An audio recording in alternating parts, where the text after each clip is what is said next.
Hi అండి. గోధుమ రవ్వతోటి 2 రకాల స్వీట్ అయితే చేస్తున్నాను. ఒక కప్పు గోధుమ రవ్వ తీసుకోండి, మిక్సీ పట్టుకోవాలి. ఒక ప్యాన్ పెట్టుకోండి, కొద్దిగా నెయ్యి వేసుకోండి, జీడిపప్పు, ఎండు ద్రాక్ష వేయించుకోవాలి.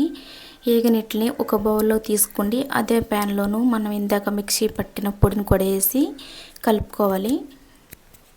ఇది కొంచెం వేగిన తర్వాత గోధుమ రవ్వ మరొక స్టవ్ ఉంటుంది కదండి, అందులో ఒక 2 కప్పులు వాటర్ వేసుకోండి. ఒక కప్పు గోధుమ రవ్వ తీసుకున్నాం కదా, 2 కప్పులు వాటర్ వేసుకోండి. కొంచెం బాయిల్ చేసుకోండి.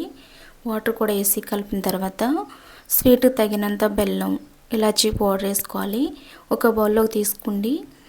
వేయించుకున్న జీడిపప్పు, ఎండు ద్రాక్ష వేసి ప్లేట్లో వేసి పక్కన పెట్టుకోవాలి. మరొక స్వీట్ కోసం ఇంకొక బౌల్ తీసుకోండి. పెట్టుకుని కొద్దిగా నెయ్యి వేసుకుని ఒక హాఫ్ కప్పు రవ్వ తీసుకోండి. ఎర్ర గోధుమ రవ్వ అండి. తీసుకుని కొంచెం వేగించుకున్న తర్వాత ఒక హాఫ్ లీటర్ పాలు వేసుకోండి. బాగా కలుపుకోవాలి. ఇందులోనే ఒక పావు కప్పు చక్కెర తీసుకోవాలి. మీరు తినే స్వీట్ని బట్టి తీసుకొచ్చండి. రోజ్ వాటర్ ఒక 2 స్పూన్లు వేసాను. ఇలాచీ పౌడర్ ఒక హాఫ్ స్పూన్ తీసుకున్నాను. ఈ పాల్లో రవ్వ వేసిన తర్వాత ఒక 5 నిమిషాలు పడుతుందండి. కొంచెం బరకగా ఉంటుంది కాబట్టి రవ్వ కుక్ అవ్వడానికి కొద్ది టైం తీసుకుంటుంది. ఇలా కుక్ అయిన తర్వాత తీసి పక్కన పెట్టుకోండి.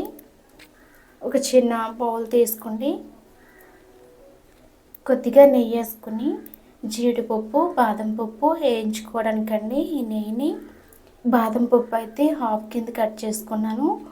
మీకు నచ్చితే చిన్న చిన్న పీసుల కిందనే కట్ చేసుకోవచ్చు. నేనైతే హాఫ్ కింద కట్ చేశాను. జీడిపప్పుని అయితే అసలు కట్ చేయకుండా తీసుకున్నాను. వేగిన తర్వాత కొంచెం గోల్డ్ కలర్ వచ్చిన తర్వాత మనం స్వీట్ చేసి పెట్టుకున్నాం కదండి, ఆ స్వీట్లు వేసి కలుపుకోవాలి. స్వీట్ అయితే సింపుల్గా ఈజీగా చేసుకోవచ్చు. పెద్ద టైం ఏం తీసుకోదండి. ఒక 2 నిమిషాలు పడితే స్వీట్ అయిపోద్ది. ఒక 20 నిమిషాలు పడుతుందండి. ఇలా ఎగినాయి కదా, స్వీట్ బౌల్లోకి తీసుకోండి.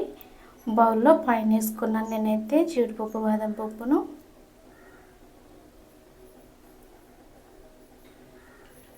స్వీట్ చాలా బాగా వచ్చిందండి.